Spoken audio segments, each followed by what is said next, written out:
Good morning, Karen. How are you doing? Good. How are you? I'm doing great. Thanks for joining us today. Thanks for having me. Yeah. So, everybody, I'd like to welcome Karen Lickteig to the Santa Barbara Earth Day Festival. She is the community coordinator for B Lab in US and Canada, and she also serves as the strategic advisor to the B Corp Climate Collective. So, we're going to talk about both of these things in the next 15, 20 minutes. Um, but just want to say, starting out here as this component of the Earth Day virtual festival in Santa Barbara. We're really honored, and I'm super stoked to have you here, Karen. I think B Corp is an entity and a network that we really value and admire. And we'd love to talk a little bit about what it is that B Lab and B Corp are and do for those that are viewing, because again, I think in this time of climate emergency and climate action, we need to leverage every network we can, and the business community is hypercritical, as you are well aware. So, jumping in, talk to us about what you do for B Lab and how that relates to the B Corp movement. Yeah, absolutely. Well, thanks for having me. I am definitely a fan of B Corps myself. I'm a pretty recent addition to B Lab and actually worked for a B Corp company up until late last year. So I came to the movement about 5 years ago by way of working for a coffee company in Portland, Oregon. That became a B Corp. So I joined B Lab last year, and I'm, as you said, community coordinator. So I'm organizing programs and events for certified B Corp companies in the US and Canada. So we serve around 1,700 companies right now in that region. And there are now nearly 4,000 companies globally that are certified B corporations. And then I'm also a strategic advisor to the B Corp Climate Collective. So another thing I came to as part of my previous position was really interested in climate action and climate work, and got connected to the Climate Collective, volunteered to make the website, and now here I am, strategic advisor to the Climate Collective, and just participated in a great learning process of putting together a climate justice playbook for business that we launched earlier last year. Right on. So that sounds like you have your hands on a lot of things happening, shaking in the world of B Lab and B Corp. So can you explain to us really briefly, what is B Lab and how does it relate to B Corp? Because I think that may not be clear in a lot of people's minds, and I'd like it to become clear. So, what are the two different entities? How do they relate to each other? Yeah, absolutely. And you say two entities. There are actually many different entities now. B Lab kind of used to be one thing, and now the movement has grown so much that there are several different entities. So, but at a simple level, B Lab is the certifying body for B corporation companies. So any for-profit company, it really doesn't matter what industry you're in, can become a certified B corporation. There's also something called a benefit company, which is actually a legal structure that many states have adopted benefit company legislation so you can register as a benefit company. They're related.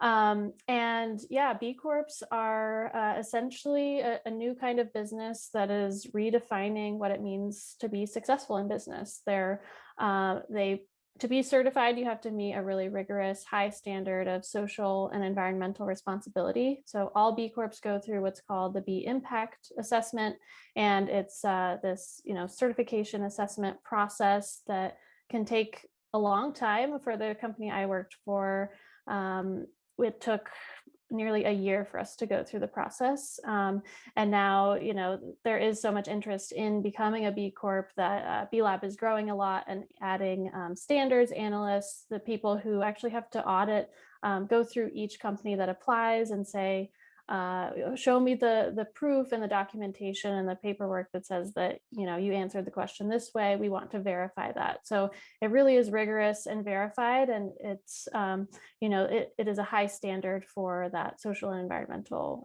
responsibility. Yeah, and one of the things that we really loved about it, we are B Corp certified as well. LOACOM is, and the fact that it addresses not only the way a company interacts with the environment, but also how it, how it interacts with its employees and how it interacts with the community in which it operates, and just really providing this transparent window into the operations. It feels like that's just really important for businesses, especially as we operate in a changing world. So yeah, thank you for being here again, and it feels like this is an important movement that, actually, can you tell us how many members globally are part of the B Corp movement? I know you mentioned the U.S. Canada numbers. Yeah, so it's we're almost at 4,000 companies globally, and I learned some numbers recently too. I attended an internal session for global partners within B Lab, and one of the founders, Bart Houlihan, one of the three founders of B Lab, shared some numbers, and over the past year. B Lab, I think the leaders maybe expected that the numbers would go down of people wanting to become B Corps or companies, getting into the B impact assessment and wanting to certify, just because of COVID and the, really volatile situation across many different industries. What they actually saw is that registrations for the B impact assessment last year were up by 60%. And 2,500 companies submitted applications to become a B Corp. So if you think about, there are 4,000 certified now, 2,500. There's just huge growing interest in becoming a B Corp, and the attrition rate as well was the lowest it has been in the past 5 years.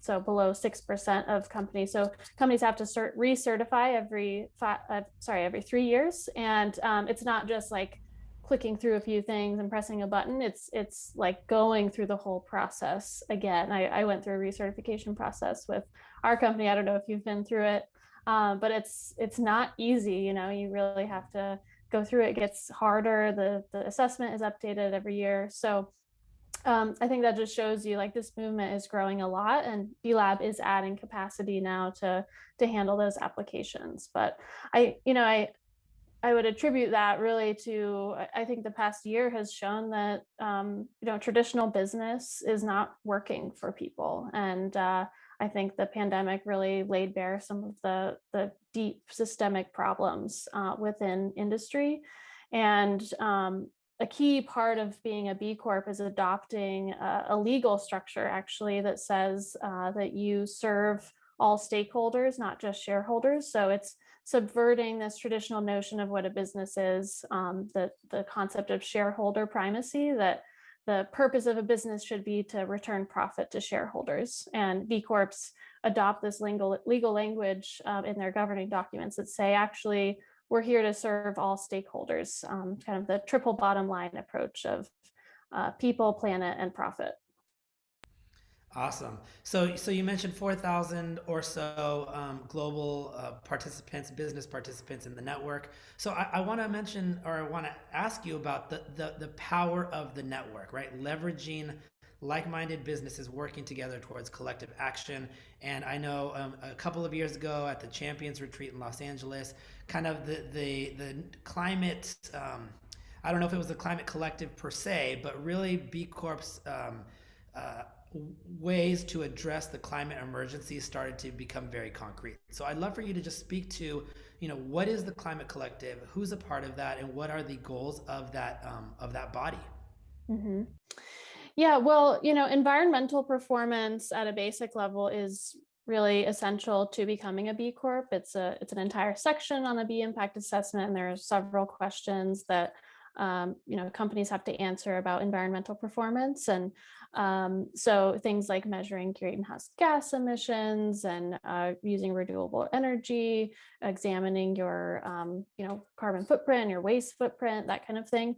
But those are things in the B impact assessment. And a few years ago, there was a really strong effort within the B Corp community to push that even further and say, how are we coming together, not just individual businesses, doing our individual actions, but coming together as a community and pushing for collective action, and really, asking, like, what is it that what is our role as businesses to play in solving the climate emergency and addressing that. So, so the B Corp Climate Collective was formed. Some of the leading B Corps and leaders within those have gathered a few times. We gather at champions retreats every year, and then an even smaller group gathered at a couple summits in Taos to really dig into climate.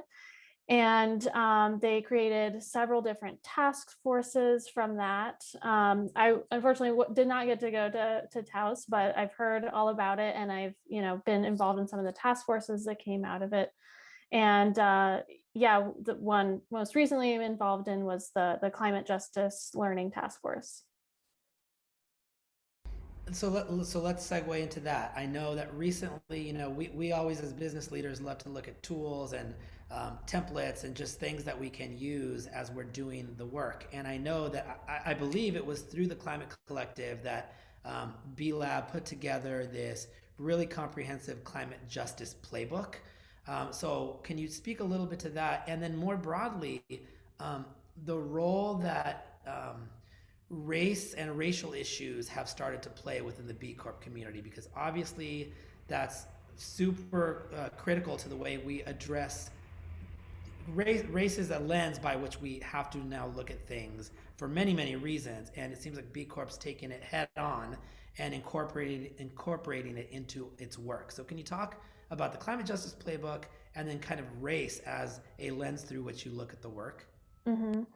Yeah, absolutely. And I'll address the second thing first, as I think it is important just generally. So B Lab as an organization, B Lab US and Canada in particular, last year really stepped up to say, that it is an anti-racist organization. And it also has formulated this really powerful theory of change. The work over the past year, and particularly in the past few months, really formulating this theory of change that has three key pillars for collective action within the US and Canada B Corp community. And those three things are racial equity, climate justice, and stakeholder governance. So at B Lab, we are really pushing this message with the B Corp community of going beyond, just what's in the assessment. That is great. You've become a B Corp. Now let's move to the next step of uniting our community around these key collective action pieces. So, it's all intersectional work, right? Like racial equity is not separate from climate justice. It's not separate from stakeholder governance. They're really interwoven. We do have groups working on different things. So the B Corp Climate Collective is the big one working on climate justice. But we also have other departments and teams and people in the community working around those as well. So racial equity, from last year especially, we're really stepping up work on that side. We're actually in the process of going to be hiring a couple more folks to lead within B Lab on that work of educating our community on justice, equity, diversity, and inclusion. And really recognizing that our community right now is not very racially diverse. Becoming a B Corp is a privilege, and it takes a lot of resources and time and energy to become one. And so some of our work, especially going forward in the racial equity strategy, is going to address the inherent lack of diversity right now within the B Corp community. So trying to remember the next part of your question. Just around the playbook that you all put together and how that's being deployed into the business sector. Yeah, absolutely. So the playbook process actually came out of this recognition that B Lab itself and B Corps themselves still have a lot to learn about climate justice and racial equity. And it wasn't saying oh, we're experts in climate justice, let's put out a handbook for businesses to learn from us because we're experts. It actually came out of one of the first summit. People looked around and said, wow, everyone in this room is white. And we need to recognize that climate change is not going to affect the people in this room the hardest. It's going to affect the people who are not in this room. And we need to be doing this work for them and thinking about them. So it was really this question of who is not at this table, who is not in this room, who do we need to listen to and center, and what work do we need to do to get there? So The second summit actually focused a lot more on climate justice and these questions, and it came out of that the Climate Justice Learning Task Force.